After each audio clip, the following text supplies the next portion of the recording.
Bonsoir et bienvenue à votre rendez-vous hebdomadaire. Cette semaine, nous abordons les non-dits de la leçon 7 intitulée « Le corps unifié de Christ ». Bien avant de lancer l'émission de ce soir, je veux souhaiter un excellent mois à tous nos amis internautes et auditeurs et souhaiter du même coup un heureux anniversaire à tous les natifs du mois d'août.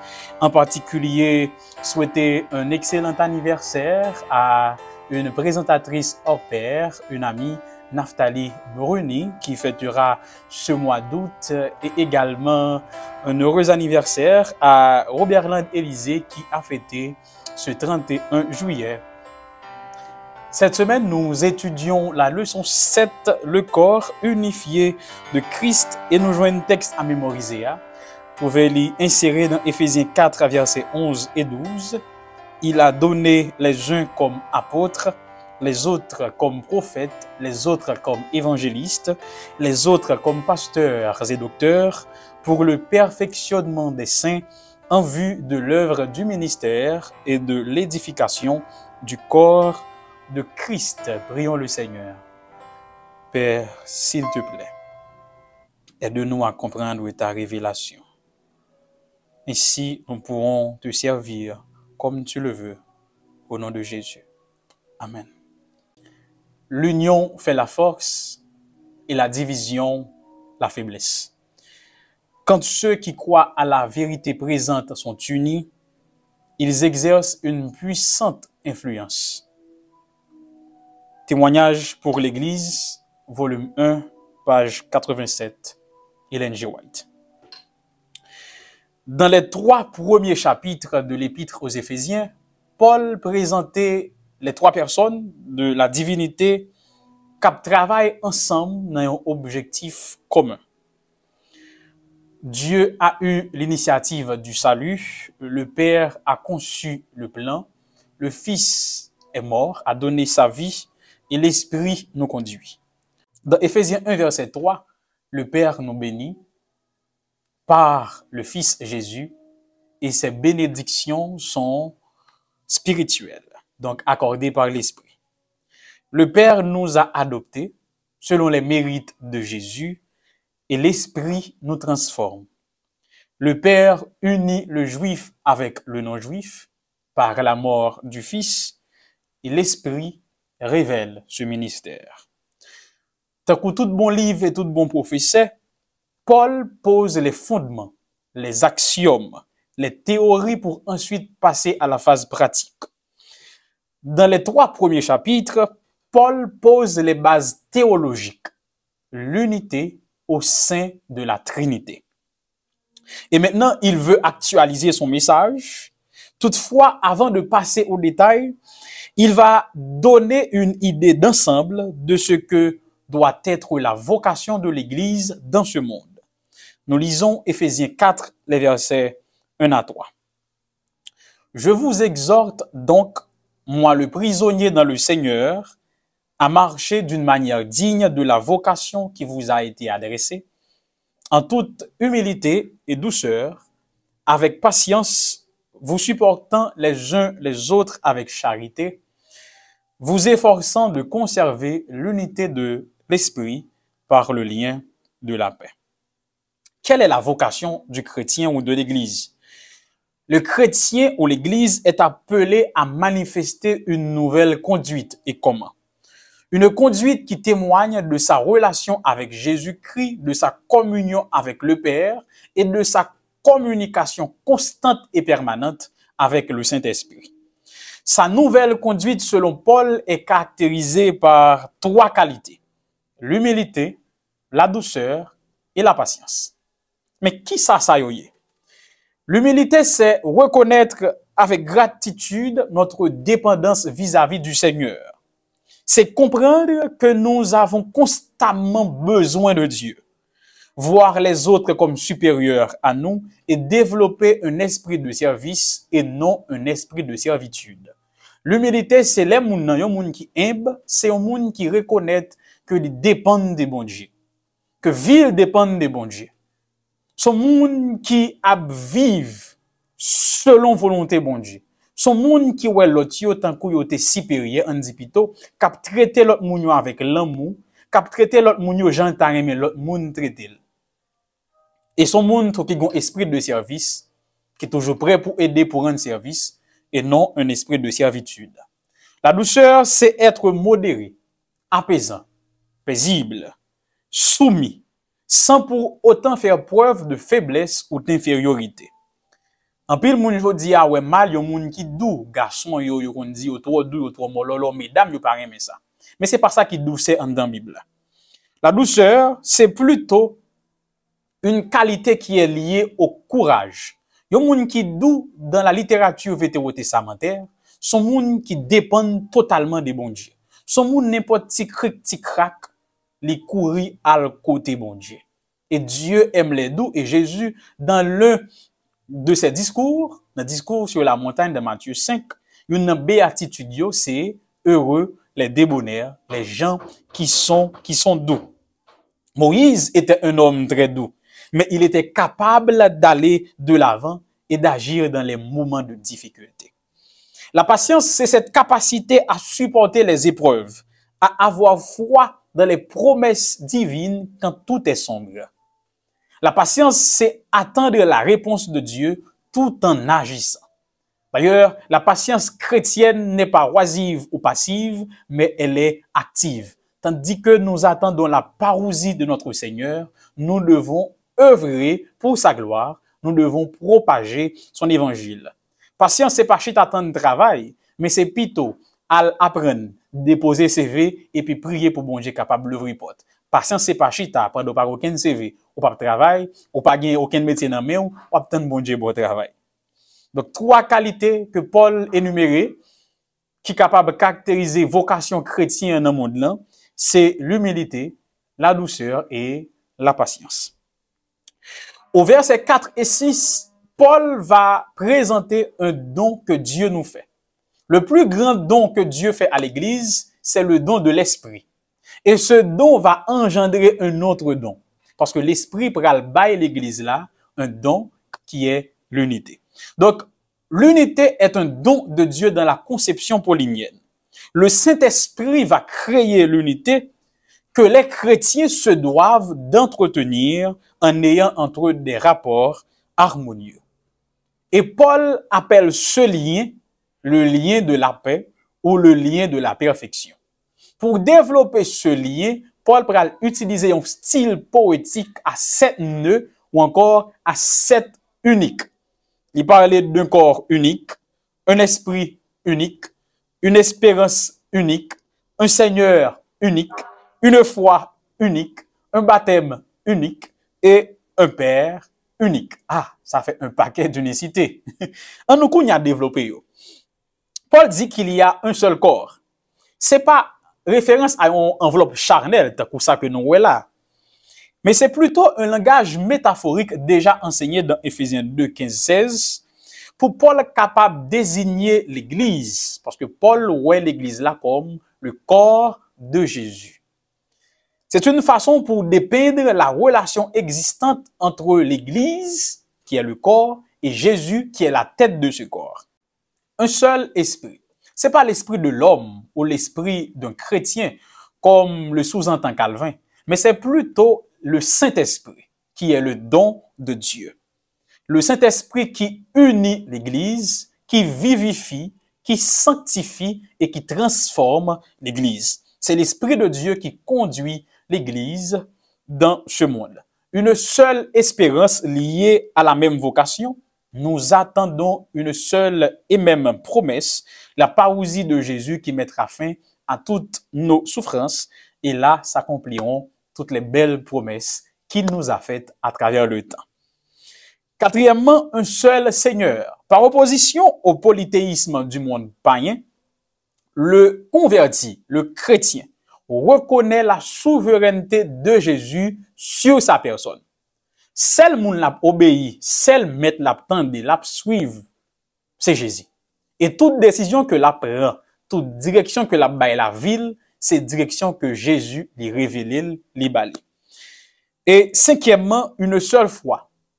C'est reconnaître et confesser Jésus comme Seigneur également comme sauveur.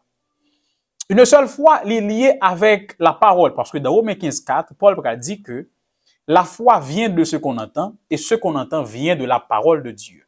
Donc la foi est liée, intimement liée avec la révélation, avec la parole.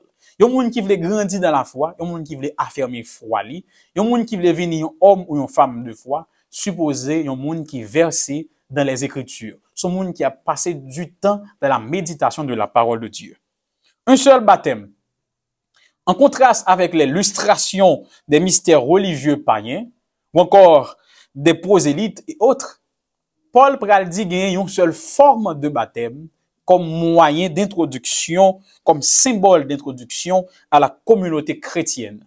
Son déclaration publique, le monde choisi baptisé, il y a une seule forme de baptême, c'est l'immersion, plongée dans l'eau, ça qui témoignait que moun n'a voulu joindre ni adhérer avec le corps de Jésus.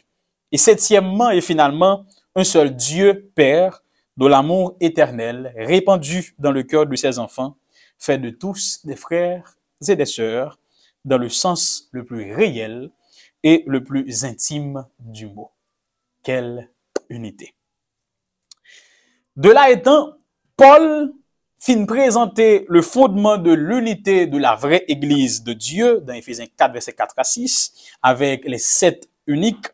Il veut maintenant montrer que cette unité n'est pas synonyme d'uniformité. Pour capable de faire cette démonstration, il pourrait aller présenter, énumérer divers ministères, divers dons que l'Esprit distribué au corps de Jésus. Il y a divers ministères qui agissent dans un but commun. Il pourrait montrer que l'unité, c'est pas uniformité. Oui, nous unis, mais nous pas uniformes. Qui différence qui gagne? Si nous t'apprends 3 mouns, ou bien 3 lignes, et puis, si on uniforme, on a dit, bon, il y a sorti dans point A pour aller dans point B, yo tout pour aller tout droit ensemble. Même pas, même gens, même rythme et puis aller. Ça, c'est uniformité. Mais l'unité, c'est que, yo pour aller dans même but, yon ka aller tout droit, yon ka passer dans monde nan, yon ka passer dans de l'eau. Mais yo tout y a privé même côté. Tout comme dans la Trinité. Le Père a conçu le plan, le Fils l'a exécuté en mourant sur la croix, et le Saint-Esprit nous conduit à Jésus, à la vérité et à la vie éternelle. Ouais, yo chaque la joué un rôle, mais à un but commun. Donc l'Église là tout, est appelée pour capable uni et non uniforme. C'est pour ça Paul va le présenter un ensemble de dons divers, un ensemble de ministères que l'Esprit baille, un groupe de monde, bien tout le monde dans l'Église là pour capable exercer dans un but commun. Avant d'arriver dans la démonstration, il va présenter quelle est la source de ces dons. Comment Christ lui joint don ça yo, et comment Christ lui baille don ça yo. Soit par son humiliation, soit dans la gloire ou bien son ascension. Avant d'appeler notre attention sur la distribution des grâces, nous dit Monode, en commentant Éphésiens 4, versets 8 à 10, il a fixé d'abord un moment sur le distributeur. Avant de tomber sur le don yo, on va le donateur. L'apôtre exprime cette idée dans les paroles d'un psaume. Il pas cité psaume littéralement. T'as semblé que il détourne sens original pour capable adapter avec objectif que le fixé, pour capable adapter avec message que voulait véhiculer. Cette citation tirée du psaume 68, c'est une variante de la version 70 qui fournit un texte qui est plus proche de la version syriaque appelée Péchito. Tu es monté en haut, tu as rendu captive la captivité, tu as accordé des dons aux hommes. Maintenant, fin, t'as semblé que Paul, inspiré du Targum araméen, quand il dit, il a fait des dons aux hommes. Donc, en ces termes, Paul voulait montrer le donateur bien avant de présenter le don. Paul voulait montrer le distributeur avant que lui parle de différents dons qu'il distribuait. Il est inspiré du psaume 68, quand il dit, tu as fait des dons aux hommes. Il parlait de l'humiliation et de la glorification de Christ avant même que il parlait de distribution. Cette démarche est claire et conforme aux enseignements de l'Écriture. Les dons du Saint-Esprit ne pouvaient être dispensés à l'Église qu'après l'accomplissement de la rédemption et de la glorification de Jésus-Christ. Jean 7, 39, Jean 14, 12 et 7. Qui don sa yo? Et qu'on a Paul pour aller énumérer yo. Il va aller parler des apôtres, des prophètes, des évangélistes, également des docteurs et pasteurs. Les apôtres, ce sont les envoyés immédiats de Jésus-Christ. Ce sont les témoins authentiques. C'est moun qui t'a frotté avec Jésus. C'est moun sa yo qui là pour capable valider, vérifier, approuver un enseignement avant de présenter l'église là. Yo était même là pour capable vérifier et authenticité message prophète yo. Donc apôtres yo, c'est moun qui t'a frotté avec Jésus, les témoins authentiques, les envoyés immédiats de Jésus-Christ. Les prophètes étaient une charge qui est moins permanente par rapport aux apôtres. C'est une charge qui était momentanée ou bientôt qui était un temps, une durée. Yo même, comme dans l'Ancien Testament, ils recevoir le message de Dieu et leur mission, leur rôle, c'est transmettre au peuple de Dieu. C'est ça le prophète. Le prophète reçoit le message et transmet le message au peuple de Dieu. Selon 1 Corinthiens 12, verset 10. Les évangélistes, même Jean non Lydia, c'est moun qui t'est chargé d'aller de lieu en lieu, apportant, prêchant la bonne nouvelle à toute la création. C'était généralement ceux qui accompagnaient les apôtres, comme ce fut le cas de Timothée et de Tite. Les docteurs étaient un don spécial, étaient là pour capable enseigner. C'était les professeurs, les didascalos. Et les pasteurs, ils étaient relayés autour des anciens, des surveillants ou des évêques. Ils étaient là pour capable nourrir, diriger, prendre soin de l'église là. Il faut remarquer que Paul réunit les deux titres, pasteur et docteur, sans article. Parce que dans sa pensée et dans les faits, tout pasteur devait être en même temps capable d'enseigner. Selon 1 Timothée 3, verset 2 et 2 Timothée 1, verset 9. Rapidement, nous reprenons ensemble. Il y avait les apôtres, les témoins, les envoyés immédiats de Jésus, les prophètes, c'est là qui recevaient un message pour capable transmettre avec le peuple, les évangélistes qui étaient les accompagnateurs des apôtres, qui étaient comme mission prêcher l'évangile là, de lieu en lieu, les pasteurs et docteurs qui sont là pour capable administrer troupeau, également enseigner membres de l'église là. Qui but ministère ça yo? Qui objectif ministère ça yo? Qui objectif don ça yo? C'est donc, comme le souligne Paul dans le 11e verset du chapitre 4 de son épître, il est séparé en trois. 1. Le perfectionnement. 2. L'œuvre du service. Et 3. L'édification du corps de Christ. Donc, ça yo gagne comme objectif, perfectionnement ou bien rétablissement saint yo. Deuxièmement, yo là pour capable servir l'œuvre du service. Et troisièmement, l'édification du corps de Christ. Me rappelez que pasteur Saint-Louis te remet dit nous que tout don, tout ministère de l'église a gagné trois objectifs. 1, il y a la glorification de Dieu. 2, l'édification du peuple de Dieu. Et troisièmement, la propagation de l'évangile. En d'autres termes, il y a la glorification, l'édification et l'évangélisation. Paul lui-même, bon côté parle, il utilise ses propres termes pour dire que il y a le perfectionnement des saints. Deuxièmement, l'œuvre du service, l'édification du corps de Christ, le tout opéré à travers ces différents et divers ministères. Il y a deux bagages pour nous capable mettre sous pied avant même que nous allions plus loin. Premier bagage là, c'est le mot utilisé par Paul pour désigner les dons. Il utilise charisma. Charisma qui sortit de charisme, qui c'est grâce, qui veut faire nous comprendre que ces dons distribués aux saints et à l'église, ils sont pas basés sur mérite, ils sont pas distribués sur base mérite. Ils sont pas gardés sur études, ils sont pas gardés sur perfectionnement nous, bon dit plutôt sur performance nous, ils sont pas gardés sur provenance nous, ils sont pas gardés sur expérience nous, sur dimension de foi nous, ni sur ancienneté nous, mais c'est grâce que bon Dieu fait à nous chaque s'il ban nous un ministère, un don dans l'église là. Il bon pour nous connaître que chaque chrétien a au moins un don bien un talent, est capable d'exercer un ministère pour le perfectionnement des saints, l'œuvre du service et également l'édification du corps de Christ. Donc tout don, tout ministère qui pas viser trois points ça yo pas de place dans l'église là. Tout ministère, tout don qu'a exercer, si yo pas viser la glorification de Dieu, l'édification du peuple de Dieu et l'évangélisation, il pas de place dans l'église là. Et tout don ça yo, lorsque yo respecté trois critères ça yo, et que yo gagné trois objectifs ça yo, ça rend que l'évangile là aller plus loin, ça rend que l'église là été plus soudée et plus ferme pour avancer. L'autre bagarre là c'est que yon moun capable gagner yon ministère et puis l'autre là gagne même ministère avec lui. Est-ce que tu as un esprit de rivalité? Mais non. Mais non. D'accord? C'est pas seulement qu'à présenter leçons sur différents médias sociaux, charger l'autre monde. D'ailleurs, je connais mes garder yo et me toujours rendre compte que c'est moi qui médiocre. Moi présenter le plus mal. Mais je pas garder avec un esprit de rivalité, mais plutôt me prendre soin pour me capable apprendre comment on fait pour me moi-même tout perfectionner le ministère moi. Donc d'un coup, matin là, m't'a écouté pasteur Tunisie et Marcelo qui t'a dit que lui-même l'a prêché, l'a regardé l'autre prédicateur, lui il faut le taper, mais là il comprend sens ministère lui, il doit continuer à prêcher.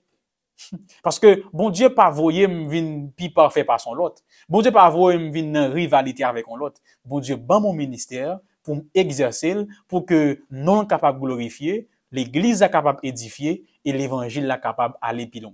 Oui, avec tous mes défauts, mes imperfections et mes manquements, je suis capable de servir bon Dieu. Donc, ou même, bah, qu'on est qui donc bon Dieu baou, qui talent bon Dieu mette dans main et combien yo yé. Même qu'on est bon Dieu baoul selon capacité. Et c'est sûr et certain, peu importe l'autre monde qui a fait dans le milieu côté, si vous quittez l'esprit bon Dieu dirigé ou demandez comment, c'est sûr et certain que on va faire gloire bon Dieu éclater. Ou pas besoin de monde qui pi fort. Ou pas besoin de monde qui pi bon. Mais l'important, c'est faire avec l'esprit de service, faire avec influence de l'Esprit Saint, faire un objectif pour sauver l'homme. Et on va comment on va exceller et comment bon Dieu a béni ou j'ai béni. À part ces choses, Paul termine cette section avec le but ultime des dons, qui est la maturité de l'Église. L'œuvre de ces ministères, c'est permettre à ce que l'Église là atteigne la maturité. Et pour décrire cette fin, Paul va utiliser l'expression aner teleios, qui veut dire l'homme complet. Donc, l'objectif final de ces dons, de l'exercice de ces dons, c'est la complétude de l'homme. Qui signe qu'a fait que on connaît nous venir matures? Les chrétiens ne feront plus preuve de puérilité, ni de stabilité lorsque les tempêtes se déchaîneront contre eux. Ils ne se fouvoient pas dans les fausses doctrines que les hérétiques chercheront à propager. L'Église mature, au contraire, garde la vérité, se conduit selon la vérité, en résistant à toute propagande pernicieuse. Elle grandit en charité, en rendant sa vie toujours plus conforme à celle de son chef, Jésus-Christ. Bon, essayez de parler dans le contexte pas noir. Yon parent, moun qui parent déjà yo ouais un moun mature, un petit moun mature, c'est lorsque il pas dépend de yon encore. Donc aujourd'hui là, moi t'a content si l'aime besoin bagay m'pa relèl, même si me fait carré même si me fait carré n'importe ça besoin. Donc un petit moun qui mature, son petit moun qui pas dépendre de parents encore, qui pas dépendre de moun, est capable dégager pour compte lui, prendre de bonnes décisions pour compte lui. C'est ça la maturité dans le contexte humain. Mais pourtant dans la marche chrétienne, c'est l'inverse. Le chrétien mature, c'est celui qui est totalement dépendant de Dieu. C'est chrétien n'est pas petit crack là par la bon Dieu. C'est chrétien n'est pas petite décision, n'est pas go décision, faut que lui consulte bon Dieu avant. C'est ça le chrétien mature. Donc l'homme a exercé ministère moyen, moi doit faire un objectif pour que moun k'ap koute mieux, moun k'ap visualiser vidéo ça, moun k'ap recevoir message ça yo, pour être capable affermir foi yo, pour capable approcher de Dieu, pour capable séparer de toute bagaille qui est capable altérer communion avec bon Dieu.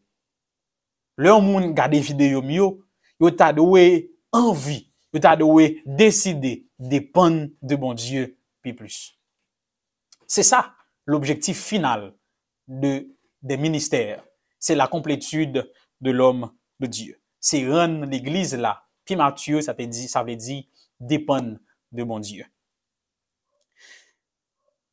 Et en conclusion, En qualité de chef, Jésus communique sa vie de résurrection et octroie par l'Esprit les dons en vue de divers ministères. Les serviteurs de Dieu remplissent leurs tâches en édifiant les saints. La contribution de tout le peuple chrétien est nécessaire pour l'accomplissement du dessein de Christ, c'est-à-dire l'édification et le développement de son corps. Question application, en nous entrer dans la conscience. Au lieu l'église là pour faire tes potailles souffrir là avec ça là. Au lieu pour tailler zeb en papier, pour pousser pour le tomber, pour prier pour tant qu'il est pour le tomber. Pour essayer de montrer mon yo ko pi fort, ou faire communication pi bien, prêcher pi bien, ou pi bien habillé, ou mieux qualifié pour tel poste.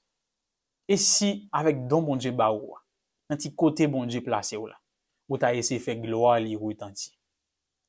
Si moi-même je dis au lieu de décider par le mal, m'ta décidé plutôt remplir tâche que bon Dieu confie, exercer ministère que bon Dieu ban moi. Et si vous t'as fait pareil. Parce que l'église là, il pas appelé pour une rivalité dans concurrence, mais plutôt yon a collé avec l'autre, gon entraide qui a poussé que nous voler plus haut et aller plus loin. Zami, l'appel de Jésus, c'est pour un appel pour une fanatique, ni pour faire clan. Non.